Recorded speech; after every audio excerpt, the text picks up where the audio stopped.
Breaking news, US at Pilipinas naghahanda na sa giyera.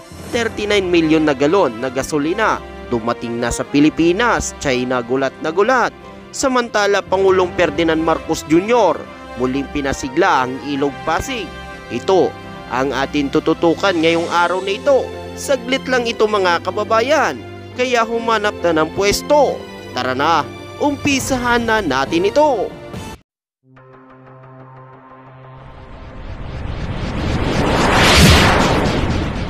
Pang Hilonggo. Please subscribe and like and share. Senador Amy Marcos biglang naalarma nang dumating sa Subic Bay ang 39 milyon na gasolina mula sa US. At ayon pa nga umano sa nakalat nating impormasyon, naghahanda na umano ang Pilipinas at ang US sa posibilidad na magkaroon ng giyera versus China. Ayon pa nga umano kay Senador Amy Marcos, ang commercial tanker na naglipat ng gasolina mula sa US papunta sa Pilipinas ay nagdadala umano 39 milyon na galon na gasolina. Sinabi niya na ang paglipat ng gasolina shipment na ito ay dapat umano na maka-coordinate ng maayos sa mga otoridad. Ito ay upang matiyak ang presiso ay legal at ligtas. Kinumpirma naman umano ng US Embassy nito lamang Huwebes na ang isang commercial tanker na nagdadala ng malinis na gasolina mula sa pasilidad ng militar sa Pearl Harbor patungo sa isang commercial storage facility sa Subic Bay. Ayon pa nga umano, kasalukuyan nasa paligid ng Subic Bay ang Pilipinas upang mailipat ang malinis na gasolina mula sa pasilidad ng militar ng US sa Reed Hill, Pearl Harbor, Hawaii patungo sa isang komersyal na pasilidad na imbakan ng Subic Bay. Sinabi ng tagapagsalita ng US Embassy. At ayon naman umano sa naging pahayag ng Department of National Defense na ang transportasyon na pag-imbak ng gasolina mula sa Estados Unidos ay patungo sa Pilipinas ay bahagi ng regular na komersyal na transaksyon sa pagitan ng dalawang bansa. Sinabi ito ni General Romeo Bronner Jr. matapos questionin ni Senador Amy Marcos ang pagdadala ng 39 milyon na galon na gasolina mula sa Pearl Harbor sa Hawaii patungo sa Subic.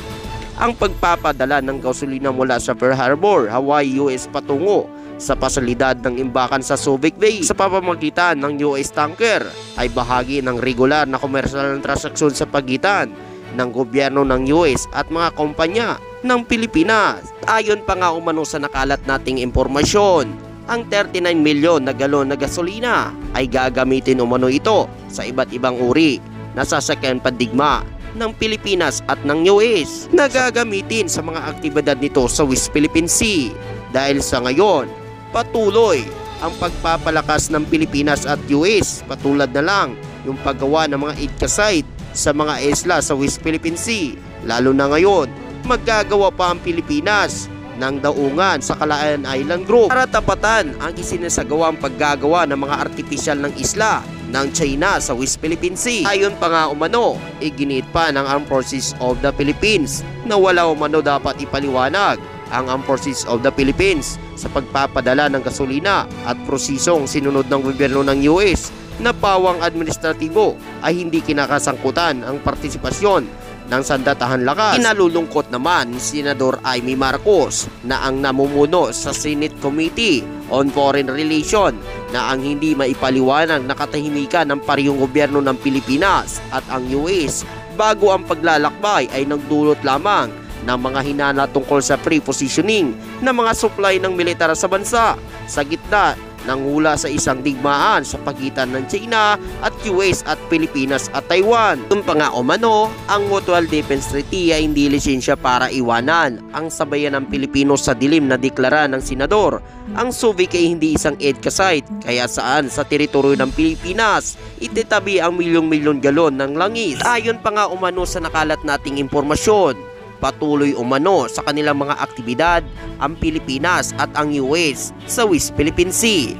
Ito'y para magsanib puwersa sa pagpapatrolya nito sa mga karagatan ng Pilipinas. Ikaw kababayan, ano ang masasabi mo dito sa 39 milyon na galon na gasolina na inimbak dito ng Amerika sa Pilipinas? Ito ba ay hudyat na ng giyera versus China? At sa iba pang mga balita, eto po mga kababayan, malamang maraming na naman ang maiinggit dito at magagalit na naman sila dahil sa ginawa ni Pangulong Ferdinand Marcos Jr. dito sa Pasig River mga kababayan. Ito po mga kababayan ang bagong proyekto ng ating mahal na Pangulo para pasiglahin muli ang Ilog Pasig at bigyan buhay. At ayon pa nga umano kay Pangulong Ferdinand Marcos Jr. na kailangan ilipat umano ang mga mahihirap na pamilya na nakatira sa tabi ng Pasig River. No river in our country holds as great a cultural and historical significance as Pasig River. Its flow has not only shaped the contours of our nation's capital, but the economic landscape of a booming metropolis as well. As the country's first nautical expressway, it brought people together and their produce to its tributaries along whose banks settlements grew and prospered. It is a witness to the ebb and flow of our history, transporting heroes during the birth of the Republic, the courage of patriots whose spirit was never broken in the watery dungeons of Fort Santiago. After the end of the country's colonial period, the symbol of executive power was housed along its banks. For a river that has given us so much, we have given back too little. Our stewardship of this national asset leaves much to be desired. A national deficit which we have never properly erased. I am personally a witness to this. Isa po akong anak ng Pasig. Bago po ako'y pumasok sa larangan ng serbisyo publika, nandyan na ang Bongbong Marcos na batang Pasig. I grew up by the Pasig River. Today, I work by the Pasig River. I live by the Pasig River. I shuttle between the two, my workplace and my residence, by boat through the Pasig River. So when it comes to knowing the state of Pasig River, I do not merely rely on statistics reported, but by sight and smell on my morning and evening commutes. Mga kaibigan ko, hindi tayo rito para mapag-usapan. We're not here to wax nostalgic to the past or wax poetic of the beauty that it once was. Rather, we are here to blaze a path forward for this national asset. We are here to reject the defeatist view that the Pasig River is beyond redemption. We are here to consecrate ourselves to the mission of transforming Pasig River to what it is supposed to be.